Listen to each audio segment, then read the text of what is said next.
Bueno, nahi notzan geometriari sarreratxo batein, bai, eta azaltzeko apurtxo bat zer ikusi behar dozuen gai honetan, bideoak eta ze bideo agertzen dian eta zergaitik apur bat, bai? Bale, geometriaren inguru, geometria oso garrantzitsua da, nire uste, bueno, dana, matematikaetan dana, ezta? Azkenien beharren arabera sortutako zientzia bada nire ustez. Eta orduen, dekozue bidixotxo bat, hemen lotura agertzen da, baina, bueno, hor dekozue, geometriaren historia saltzen da bena oso laburki. Eta nik ustot interesantia dela ikustian nundi gatozen, bai? Eta nora helduko gazen nolan, bale?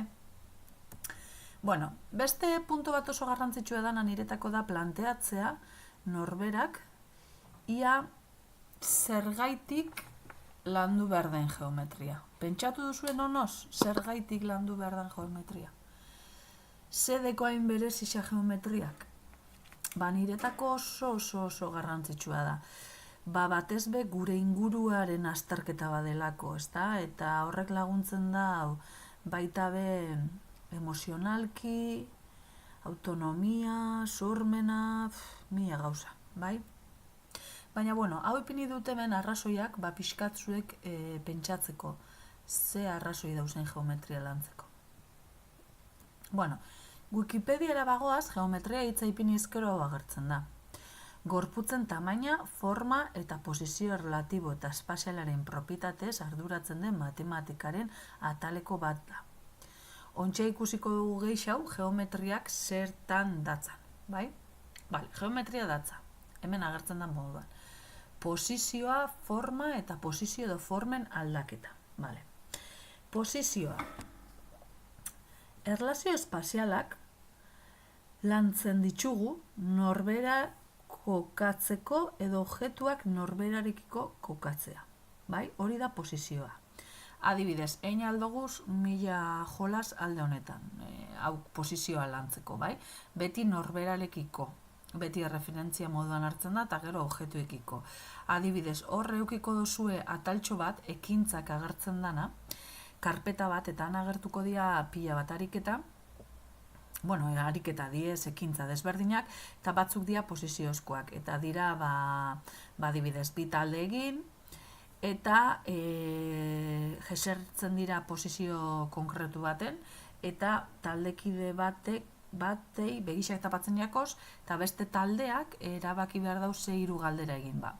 Nor daukozu zure aurrean, zure atzean, zure eskuman, zure eskerrean, bai, eta zertatzen badau begisak ez talita dukanak, ba, punto, eta bestela beste taldearentzat, punto. Eta gero berriz mugitzen gara. Bai, posizioa lantzen dugu eta baita be memoria korto plazo esaten dana, bai?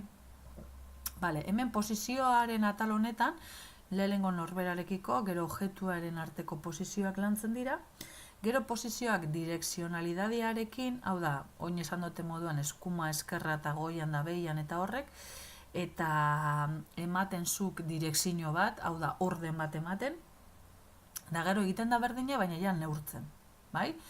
Ba, hor dau beste ariketa bat, bueno, beste ekintza bat, gira animaliak, eta jakin behar dozu ze animali dagoen bestetik gertuen, eta segun gertutasun hori jane egiten dau edo ez dau jaten, eta ordan neurketa hori soka batzukin egitea, bai? Baina, bueno, neurketa nahi dozuen moduan egin leike. Formak lantzen dira, dimentsio batekoak, bikoak eta hirukoak. Irudiak identifikatzea, definitzea eta sailkatzea. Denbora guztian gabez logika matematikoa lantzen eta geometrian ondinoko gehixau, bai? Ze ezaugarriak antzeman inbia dira eta ezaugarrien antzemantasun horren arabera sailkatu iten dira, bai? Eta gero, material desberdinak erabiliz, gorputzak eta irudiak eraikitzea, horri izango zen forman barruan dagoen gauza bat, eta baita ere ezaugarrien arabera kategoriak sortzea. Horri izango zen formen barruko beste atal bat, bai? Azkena, posizio edo formen aldaketa. Hemen, bueno, nik beti itxen dutena izaten da, ekintza bat, ikusiko duzuen moduan bideoen ekintzan, dira plastikozko zuzenki batzuk, eta bueno, egiten duguz laukiak, ekintzetan agertzen da, laukiak egiten duguz eta erpin batetik eutzita beste alde guztiak mugitzen dozuz eta ze lauki desberdin irtetzen dian, hau da, formen aldaketa bat egiten dugu, bai? Posizioaren aldaketa izan beharrean formaren aldaketa. Bueno, nola zabaltzen dizkiogu ateak, zergaitik ipini dut hau? Bueno, aurretikan ez dakite komentau gendu, baina bestela ontxe komentatzen dugu. Aurrepauso batzuk egin behar dira, eta aurrepauso horietan erlazioak egin behar dira. Eta segun eta zer erlazio egiten ditugun, ate batzuk edo beste batzuk zabaltzen ditugu. Hau da, zenbakikuntzaren atea zabaltzea nahi badugu, kantitatean arteko erlazioak egin behar ditugu. Bai? Logika matematikoaren ateak zabaltzea nahi baduguz, erlazioak, hau da, ezaugarrien erlazioak egin behar dira. Eta, geometriakoa zabaltzea nahi badugu, posizioen arteko erlazioak egin behar dira. Bai? Baita be, nik hemen ipini dut, ezaugarriak antzeman behar direla eta sailkatu egin behar dela. Ze azkenian hori egiten gabiz denbora guztian. Bai? Bale. Ikusiko dozu, eukiko dozuela artikulo bat, baita ere dokumentu eta Maria Antonia Canalsen artikulo bat, geometria bere uste zelan landu behar da. Eta nik zatitxo batzuk hartu ditut handik, oso artikulo hona iruditzia eta oso argi ikusten da geometria zelan landu bidan, bai? Tener un conocimiento geométrico, hau da, conocimiento geométrico y saber sobre geometría ez da berdina, bai? Hemen ikusiko dugu moduan, eta artikulo horretan agertzen da moduan. Saber de geometría, yo puedo saber pi lleva dato, eta horrek bum bota, eta beste gauza bada conocimiento geométricoa, bai? Tener un conocimiento geométrico no es lo mismo que tener o dominar información suficiente sobre uno o muchos temas de los que clásicamente trata la geometría. El conocimiento geométrico, como todo conocimiento, no se adquiere a partir de recibir una información dada por otra persona, ni a través de palabras, aunque vayan acompañadas de imágenes. Sí, al mismo tiempo, no se pone en juego la experiencia en la mente del que lo recibe. El conocimiento geométrico no consiste en reconocer visualmente unas determinadas formas y saber su nombre correcto, tal como a menudo pretendemos los maestros. Consiste en algo mucho más profundo y complejo, que implica y desarrolla capacidades muy diversas de la persona, barkatu. En especial la imaginación, la creatividad y el gusto por la belleza de las formas. Antes de llegar a la meta, supone un largo proceso que luego detallaremos un poco más por edades y que a grandes rasgos consta de los siguientes pasos. Explorar conscientemente el espacio, comparar los elementos observados, es decir, establecer relaciones, bai? Hor dago, establecer relaciones. Todo el rato, denbora guztian, establecer relaciones gai guztietan, bai? Entre ellos, y expresar verbalmente tanto las acciones realizadas como las propiedades observadas, y de ese modo interiorizar el primer conocimiento. Expresar verbalmente aldanian, bestela irudikapena, bai? Hau da, Brunnerrek esaten dabe moduan, eta dokumento edo artikulu honetan ikusiko duzuen moduan, beko partean dauz adibide batzuk eta marrazkiak agertzen dira, umeak egindako marrazkiak. Bale, hemen ipintzen dotzuet betikoa, bai? Brunner, ekintza, irudia, hizkuntza matematikoa. A partir de estos tres aspectos referentes al espacio, la geometría es una ciencia y como tal es un conjunto de técnicas, de reflexiones y de conclusiones elaboradas y formuladas por los hombres a través de la historia. Por esto, aunque empiece en la realidad del espacio que nos rodea, no acaba en el conocimiento experimental del mismo, sino que a partir de sus observaciones pone en juego el pensamiento lógico-matemático, estableciendo relaciones, sistematizando resultados y llegando a conceptos abstractos y leyes generales. Es decir, estudia los fenómenos que les son propios, de los tres tipos anteriores citados, las organiza y les da una estructura matemática, ¿no? Con el fin de capacitar al hombre no solo para conocer mejor estos fenómenos, sino también para poder incidir en el espacio resolviendo todo tipo de situaciones con ellos relacionadas. Hau da, zientzia bat moduan tratatu behar badugu, ekintzak sortu behar ditugu, hor da behian ipini dutena, bai? Erronkak eta pentsamenduak. Bi bide ikusiko dozue planteatzen ditudala geometria lantzeko, bai? Bat da beti erabiltzen dana, bigarren pauso honetan ipini dutena, dala dimentsio batetik hasi eta bi dimentsioetara heldu. Edo hobeto esan da, bi dimentsioetik hasten gara, CHH-en bi dimentsioetik hasten gara, auker erakusten dira zirkulua zer dan, laukia, triangelua, eta gero, lehengo ziklotan eta hasten da lerroarekin, hau da, lehengo dimentsioetara pasatzen da. Honekin begiratuta, egon naiz pixkat liburu desberdinak begitzen, eta zuen zikloan, hau da, lehengo zikloan, lantzen dana, denpora guztian da berdina dira. Lerro zuzenak eta kurbatuak, itxiak eta irekiak, lerro poligonala, poligono batzuk, triangeluak eta laukixak, eta espazioaren lanketa itzen da, gorputz geometrikoak oso gitxi ikusten dira, baina piramide, prismea, konoa, zilindroa eta esfera, eta zirkulu eta zirkunferentziak apur bat eta simetria. Bai? Orduan nire beste planteamentoa dela lehengo puntu hau, izango zen 3 dimentsioetetik hasi eta 2 dimentsioetara heltzea. Bai? Hau da, gorputz geometrikoetatik hastea eta beraien aurpegiak ataratzea. Eta paraleloki, bai txabe, hemen lehengo puntuan, landu alda dimentsio bat. Bai? Hau da, lerro zuzena, kurbatuak eta hori guztia. Hemen ipini dut, dimentsio batetik bira. Lerro zuzena, lerro kurbatua, lerro irekia, lerro itxia, lerro poligonal irekia, itxia, lerro paraleloak eta lerro esparaleloak. Vale. Zertarako landu lerro paraleloak eta lerro esparaleloak? Landu behar dira angeluei sarrera bat emateko, nire ustez. Bai? Orduen, ikastarora joango naiz momentu baten, eta erakutziko utzuet hemen agertuko da zera. Bai? Hemen egongo da bideo bat sarrera, lanketa esan dutzu edana moduan geometriaren historia. Espazioa da, bideo bat non azaltzen daben apur bat ze jolas egin espazioa lantzeko. Geometria agertzen den horretan, eukiko dozuena da adibide batzuk lantzeko zela da.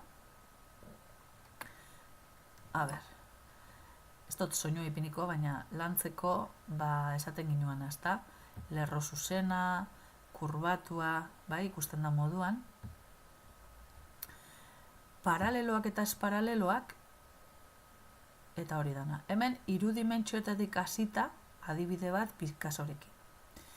Bai, lerro paralelo eta esparaleloak adibide bat hemen, bai, geoplanorekin. Zuzena eta zuzenkiaren adibide bat.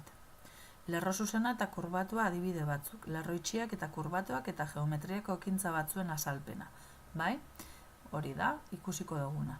Bale, lehengo gauza, eta hori ez da nire asuntua, hori da Antonio Martínez komentatzen daben gauza bat, dala, lehengo gauza erakutzi behar dana, da, umei, lerro bat margotzen. Bai? Zezuk esaten dutzasunean, lerro bat margotzeko lerro zuzen bat, eitzen dutze horri baten lerro bat. Eta definizioa behitzen bozu da infinitora arte, hori da, puntos sucesivos hasta el infinito. Eta hori berak esaten dau, patioan aztertu behar dala, lerro zuzenak egiten, eta umeak ulertu behar dabela infinitura arte dala, eta horregaitik erabiltzen duguna da lerroaren zati bat dala segmentua edo zuzenkia, ustot esaten jakula euskeraz, ezta? Bale, hori da, horra adibidetxo bat agertzen da hori azaltzen. Bale, gero hemen agertzen da triangeluen asuntua, ze, erakusten dana da aldeen araberako sailkapen bat, eta gero angeluak erakusten dianean angeluen aldeko arteko sailkapen bat. Konturatzen basate zer egiten dugu hemen, ezaugarri bat antzematen dugu eta sailkapena egiten dugu. Angeluak, bai, hau angelu hau, ustatia eta asko irudi hau. Eta, angeluak lantzeko hau materiala topau dut, bai, baina nik esango nuke, ez dala zuen zikloan erabiltzekoa, baitzik eta 3. mailan edo lan hasten da, baina, interesantia iruditzea eta.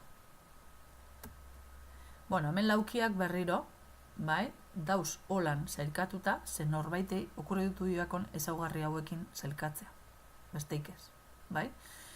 Holan errezagoa dalako sailkapena, baina umeak beste moduran baten topa balda bezalkapena. Ez dakit, aukera man aldotzagu, abertzelan egiten daben, bai?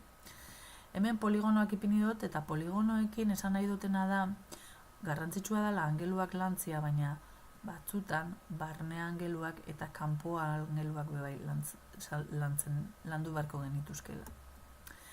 Hau da, 3 dimentsietatik 2 dimentsiotara pasatzearen Pablo Picassoren adibide bat. Nik uste dut artearekin lotu aldala asko geometria, asko espilo bat. Eta, gorputz geometrikoan buruz, apunta bat, hau da, guk sailkatu aldoguz, edo nik emango notzien sailkatzeko, beraiek nahi dabe moduan. Bai? Nik hemen adibidea daukat, puntan amaitzen direnak, puntan amaitzen ez direnak, oinarrearen arabera, okurritzen jantzuen forma desberdina. Umei emun gorputzak, baina gorputzak deko guzenak ez egurrezko gorputzak, baizik eta kartoizkuak eta eguneroko tasunean erabiltzen dien kartoiak edo edukisak erabili albadoguz, hobeto, bai? Bestela egurrezkoak erabiltzen duguzenak, beti. Karo, piramideak dauz puntan amaitzen diez, eta ez dienak piramideak ez dire puntan amaitzen, prismak dia. Oinarriaren arabera ere, egin aldugu sailkapen bat. Ordan da pixkat eurak astertzea gorputz bakoitza, eta berzeren arabera sailkatuko zeben, bai? Bale, zirkulua hemen ipini dut berezia da, bere ezaugarriak ditu irudi laua bakarra. Irudi lau bakarra, eske zirkulua oso berezixe da, oso.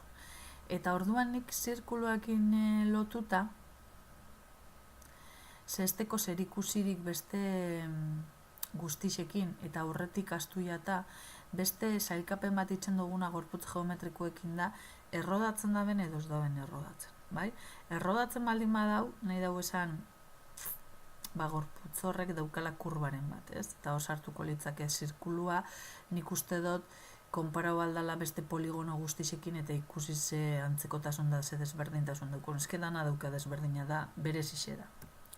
Eta horren inguruan komentatzea nahi notzuen martxoak 14an, dala Pireneguna, eta ospatu inbarko dugula.